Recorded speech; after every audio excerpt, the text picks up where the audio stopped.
She goes out there and like just what to.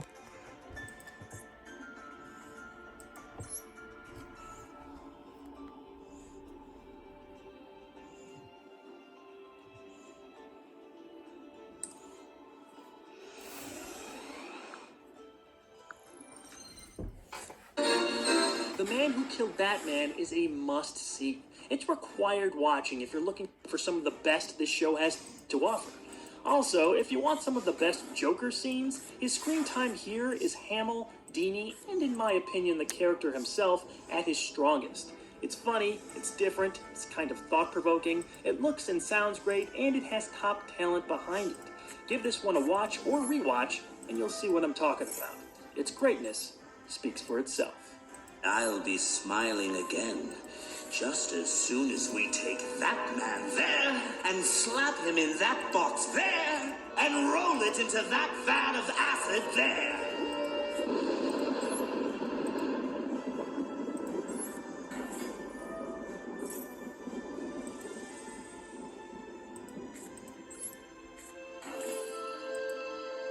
Mudslide is a sequel to the two-parter Feet of Clay from earlier in the first season. It continues the story of Matt Hagen and his violent quest to become himself again. It's not as fondly remembered or highly regarded as his first appearance, but the story is just as tragic with more well-done animation. We see the continued downward spiral of Clayface and its high drama, as always. Clayface is back, but not in good shape. He encounters Batman on his latest robbery and is clearly losing his form.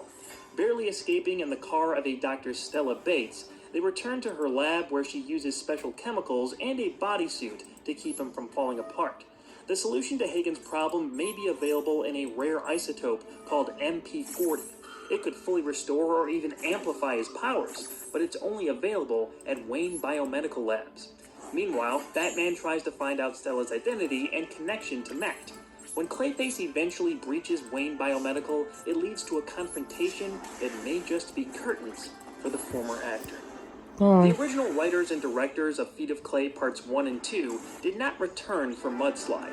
Instead, series co-creator Eric Radomski handled directing duties, with producer Alan Burnett coming up with the story and Steve Perry writing. The episode is on the same level of quality, even if it's not as well known. Hagen's descent here is a natural progression from the last time we saw him. It's been said that the main reason we only got 2 appearances from Clayface before the new Batman Adventures redesign was because he was too expensive to animate. That definitely checks out. TMS animated perhaps the best looking sequence in the show's history in Feet of Clay Part 2, and that did not look cheap. Studio Yugioh handled the animation in Mudslide, and while there's no sequence like the finale of the character's last appearance, they still did a really good job showcasing Clayface's more grotesque fading abilities.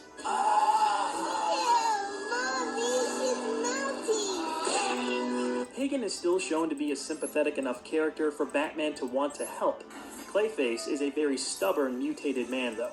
I'm guessing he just doesn't trust Batman, but he does look in a desperate enough place to where if he did take up the Dark Knight's offer, it might actually be believable. Instead, he's aided by an old medical consultant from one of his movies. Dr. Bates is shown to be in love with Hagen, which makes his manipulation of her easier. I don't think he has authentic romantic feelings for her, but I guess that is left to question. I'm sorry. I know I owe everything to you. You cured more than my body. You cured my heart. The irony in the isotope Hagen needs being located at Wayne Biomedical is another tragic twist of fate. If Clayface agreed to let Batman help him, he may have been able to work with Dr. Bates and, as Bruce Wayne, provide enough of the MP40 to heal Hagen's melting form. Clayface does get away with a canister of the isotope and gets as far as Bates starting the injections. When Batman discovers the lab, though, he shuts down the procedure. I'm thinking his motivations for doing that involved the unpredictability of the MP40. It was shown to be working before Batman intervened, and Bates mentioned that it could make the Clayface ability strong enough to take on the form of Matt Hagen permanently. But making his ability stronger could also mean an unhinged Clayface, able to live his life as Matt Hagen and transform into anyone else whenever he wanted to get whatever he wanted. Batman mentions letting the lab boys take over, so maybe he'd keep this experiment going somehow, but there were probably too many variables to let things play out the way they were. Spoilers for the climax from here on out. In a really well done sequence, Batman is absorbed into Clayface as Hagen attempts to drown his enemy. Like a lot of other moments involving Clayface, this happens horrifically, and Batman's escape is just as jarring.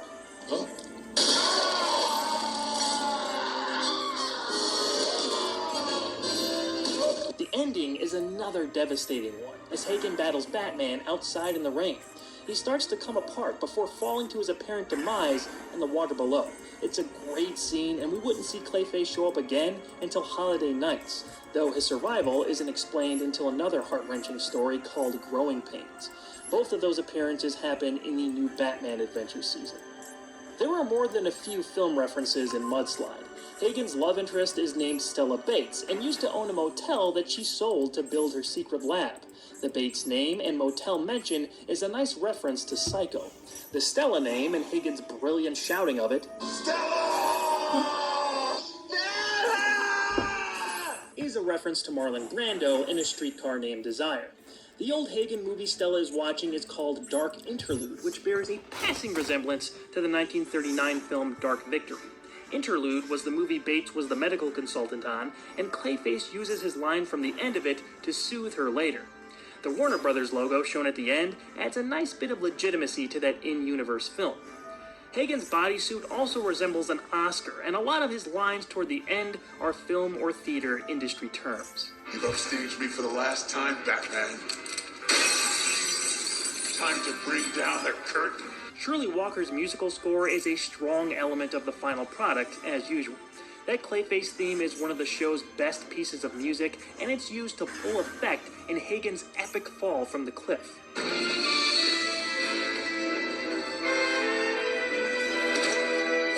Best moment of the episode right there. Mudslide is a worthy sequel to Feet of Clay and ended the tragedy of Clayface for a few years. I think the only thing missing was an appearance from Hagen's old friend Teddy. His presence was missed. I could have seen him having a small role in helping Batman to identify Dr. Bates and track down Matt, but oh well. Watch this back-to-back with the Feet of Clay two-parter if you're in the mood for a somber, visceral, and monstrous Batman villain story.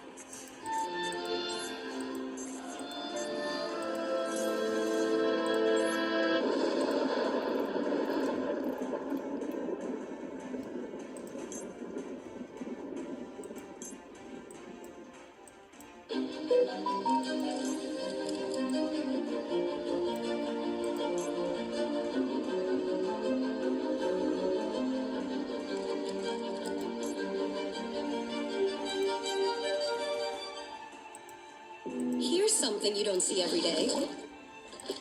Get a free Samsung Galaxy 5G when you switch to Metro. With unlimited 5G for $25 a month for 4 lines. Only at Metro.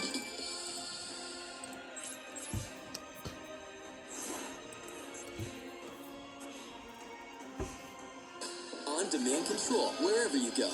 Visit your local Mitsubishi dealer today.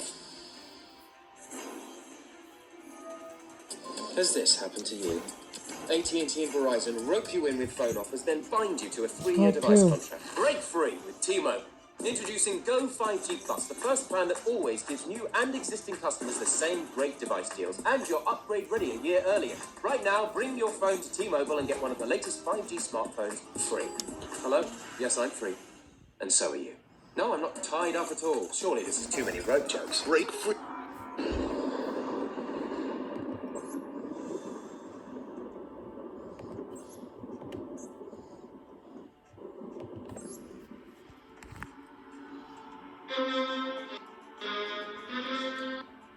Painting the crime doctor shades in a few layers to the past of Thomas Wayne.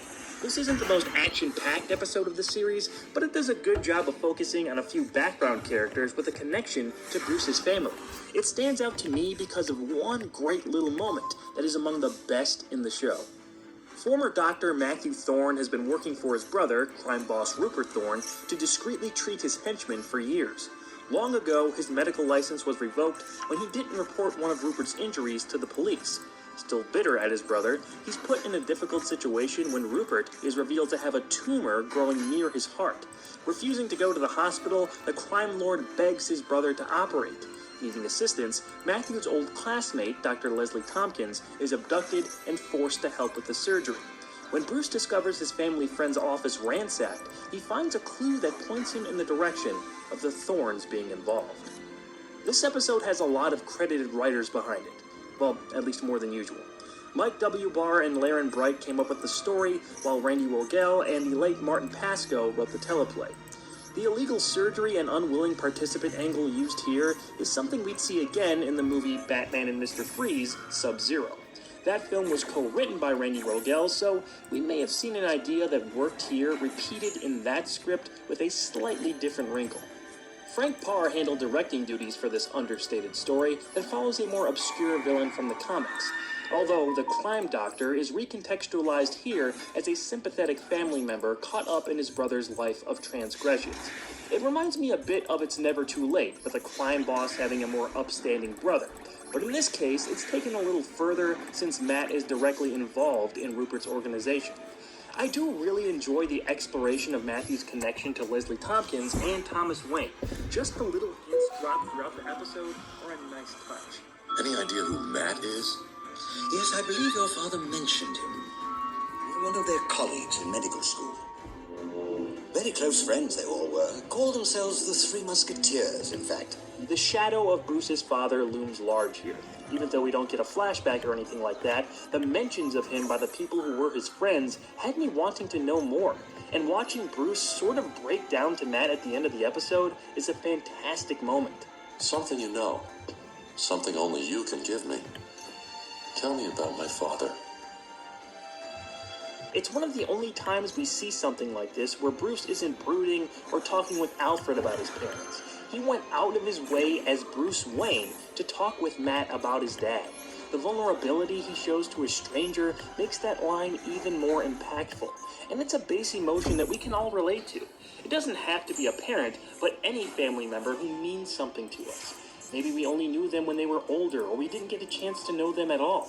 But encountering someone who knew them from a specific time period and carries all those experiences with them can be like finding a little piece of hidden treasure. What was this person like before I was around? It's a great question, and it's the main reason why I like this episode so much. Whenever Leslie Tompkins shows up, you can usually count on the episode being high quality. We get to see her work a little bit at the free clinic that bears Thomas Wayne's name, and just watching her interact with Bruce is a treat. Alfred fills the role of a father figure at times, and this episode talks a lot about Bruce's dad, but as I've mentioned in her other appearances, Leslie providing a motherly It's like I was figure for broken. Wayne to talk to always felt like a fresh dynamic. Your father, God rest him. He called you stubborn from the day you were born. Always used to say you had a very hard head. He didn't know the half of it. There are a few odd aspects to this story, like the gun-shaped medical laser that Rupert Thorne's men steal. It's used to seriously injure Batman at one point, and the limp ear is kind of a funny visual. Also, a random nurse henchman of Thorne's nearly kills Batman by getting the jump on him.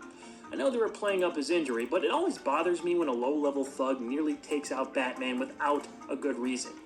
It's okay, though, because it sounded like he snapped this guy's neck.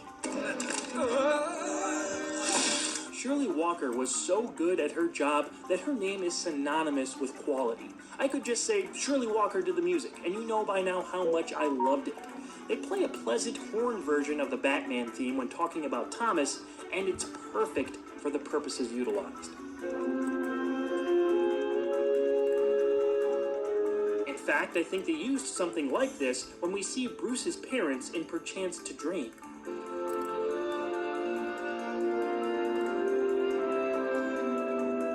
So a bit of a recurring theme for Thomas Wayne there. At one point, this episode was in my top 10, but on this last rewatch, it's not quite as good as I remember it from a few years back. Still a strong recommendation for me, especially for all the Thomas Wayne talk, but it's not as high up on my list as it once was. Paging the Crime Doctor has a great premise and works best as a smaller emotional story. The character content drives it forward. It's just too bad we never got to see Matt Thorne show up again. Like Leslie, he could have been a nice presence to bring out once in a while. Check it out for a little background on Bruce's dad and the company he kept.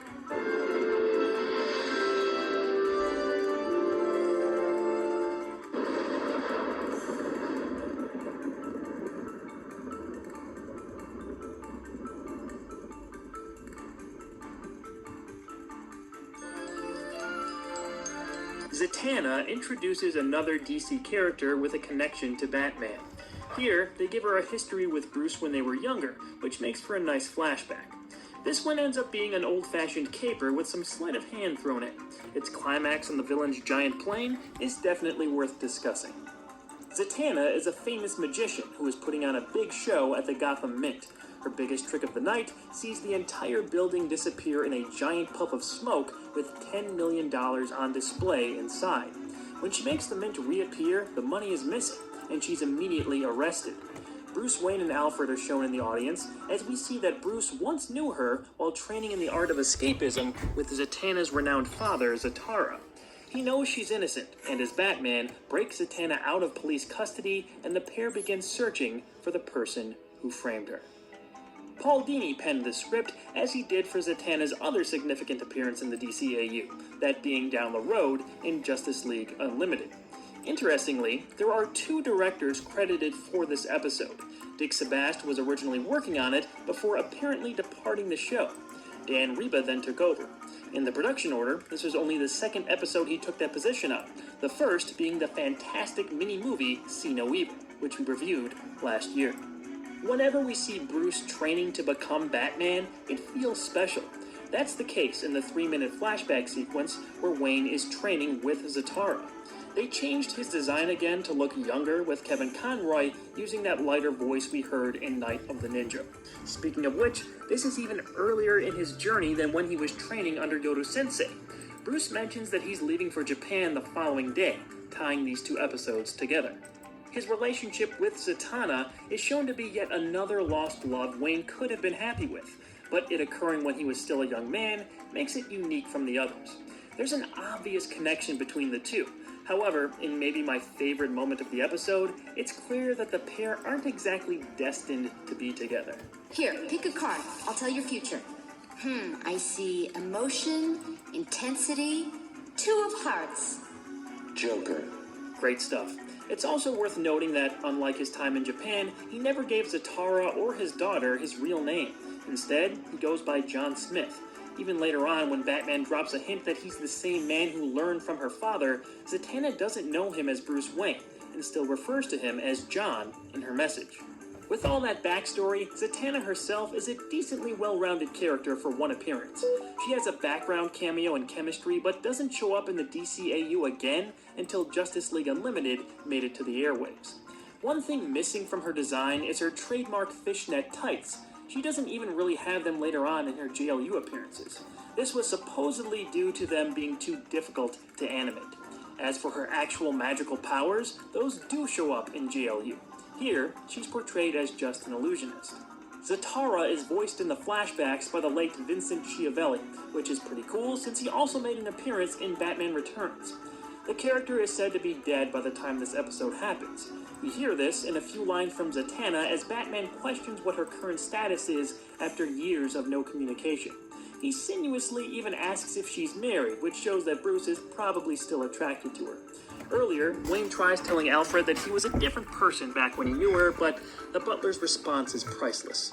Yes, intense, driven, moody. She'd never recognize you now. This is technically a spoiler, but it's incredibly evident who the antagonist of the story is right from the beginning. Dr. Montague Kane is a magic debunker, and sets up a very Indiana Jones-style trap for Batman and Zatanna when they track him down to his house. His design sort of reminds me of Orson Welles, and the last name Kane may suggest that was the intention, but he's got a villainous tinge to his look here. Michael York's voice gives him a very distinct personality, and he even calls Batman by a familiar name. Keep your distance, detective. Some of York's inflections and overall accent allude a little bit to David Warner's Ra's al Ghul. York also voiced Vertigo in Off Balance, which was the debut of Ra's, so there's more than one connection. Whether this was meant to draw comparisons or not, I don't really know, but you can certainly make the case that those choices had a purpose. Kane stole the $10 million and skipped town in an enormous state-of-the-art aircraft. The climax there is a strong one. It's filled with high-rising action, escapist tricks, Batman manually controlling the altitude of the plane, some tape visible in a few of the frames, and Zatanna delivering an appropriate one-liner. Don't you know? A magician never does the same trick twice. Zatanna's a pretty good episode. It's always good to see some background on Bruce's time traveling the world, and having a friend instead of an enemy come back into his life made for a fun little adventure. See for yourself if this episode has enough of the magic you're looking for.